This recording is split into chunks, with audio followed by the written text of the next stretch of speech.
Hello दोस्तों, तो जैसा कि आप देख रहे हैं कि हिंदुस्तान जिंक ने पिछले 1 साल में 75 रुपीज़ का डिविडेंड दिया है और मैंने इसे सिर्फ 2 साल पहले खरीदा था। आज के समय इसका मार्केट प्राइस 300 रुपये, पर मैंने इसे ऑलमोस्ट आधे दाम 180 में ही खरीदा था।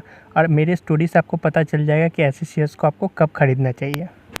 तो स्टोरी की शुरुआत थी कि 2020 सितंबर का समय था और जब भी मेरी सैलरी आती है तो मैं कोशिश करता हूँ कि उसमें से एक छोटा सा पार्ट ज़रूर अपने ट्रेडिंग अकाउंट में डाल लूँ।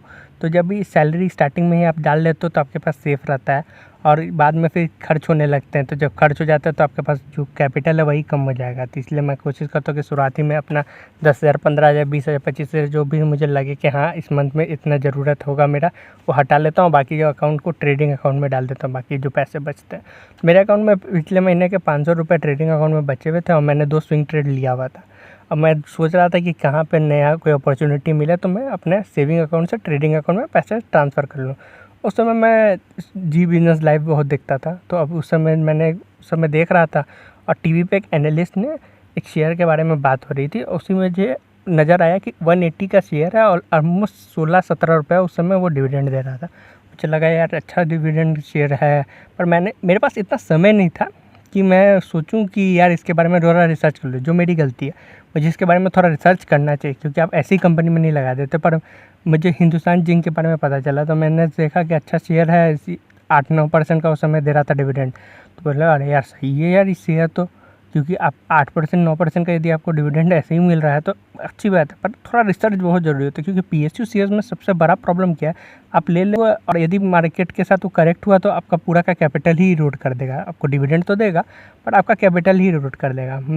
तो मैं थोड़ा सा डरा हुआ था कि मुझे लगा कि पता नहीं गवर्नमेंट कंपनी में लगाना चाहिए नहीं लगाना चाहिए, क्योंकि मैं थोड़ा सा, यदि आप कह सकते हैं, पेसिमिस्टिक था। मुझे लगा गवर्नमेंट कंपनी ये चलती नहीं है, जो अभी भी है। बहुत सारी ऐसी कंपनीज है जो आपको पैसा लेकर बैठ जाएगी तो सो जाएगी, उसके बाद चलेगी ही नहीं, मोमेंटम होता ही नहीं है सब में। तो मेरे पास जैसे मैंने बताया कि 500 रुपये ट्रेडिंग अकाउंट में था, तो मैंने 2 शेयर लगा के छोड़ दिए कि देखते हैं कि क्या होता है। और इस आइडिया से मैंने उसमें लगा के 2 ले लिया और मैंने छोड़ दिया और वो मुझे ऑलमोस्ट 188 का पड़ा। और आप देख सकते हैं कि आज के समय में उसका रेट है ऑलमोस्ट 300 के ऊपर है। और अभी जो मुझे डिविडेंड उसका मिला 75-75, 150 रुपये, तो मुझे लगभग डिविडेंड आ गया। तो आप ये समझ सकते हो, अभी मुझे रिसेंटली इसका 26-26 रुपये का डिविडेंड अनाउंस हुआ, तो 52 रुपये डिविडेंड आ गया। तो आप समझ सकते हैं ऑलमोस्ट आप क्या रेट ऑफ इंटरेस्ट आपको मिल रहा है, ऑलमोस्ट 20%, 25%। यदि आप 75 रुपये का पूरा 1 साल में आप जोड़ें तो आप देख सकते हैं कि ऑलमोस्ट मुझे 40% का डिविडेंड मिल गया। तो यही फ़ायदा होता है जब आप सस्ते कंपनी में आप सही जगह पे आप इन्वेस्ट कर लिए। जब सही जगह पे इन्वेस्ट कर लेते हो ना, तो बहुत अच्छा इन्वेस्टमेंट, आपका जो अपॉर्चुनिटी बढ़ जाता है। जैसे मान लीजिए आपने सिर्फ 500 का एक शेयर लिया और वो 1% डिविडेंड यील्ड है, तो आपको लगे 1% तो डिविडेंड यील्ड है, तो 500 का सिर्फ 5 ही रुपये तो दे रहा है। पर जब वो उसका प्राइस बढ़ेगा तो उसका डिविडेंड यील्ड भी बढ़ जाएगा, क्योंकि वो उसके समय के अनुसार दे रहा है। पर आप अपना कैलकुलेट जब भी करोगे वो अपना इन्वेस्टमेंट वैल्यू से करोगे।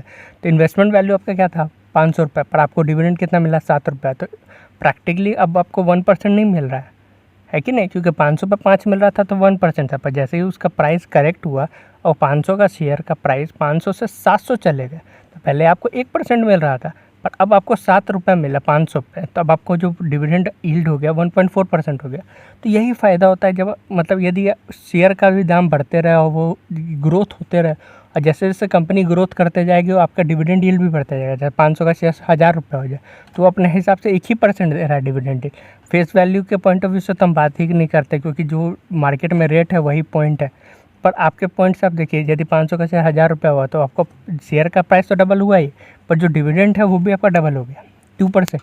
तो पीएसयू शेयर पे अपना स्टडी ज़रूर करें। तो ये फ़ायदा है, यदि आप इस पे काम करें तो आपको अच्छा बेनिफिट हो सकता है। यदि आपको ये वीडियो पसंद है तो वीडियो को ज़रूर लाइक करें।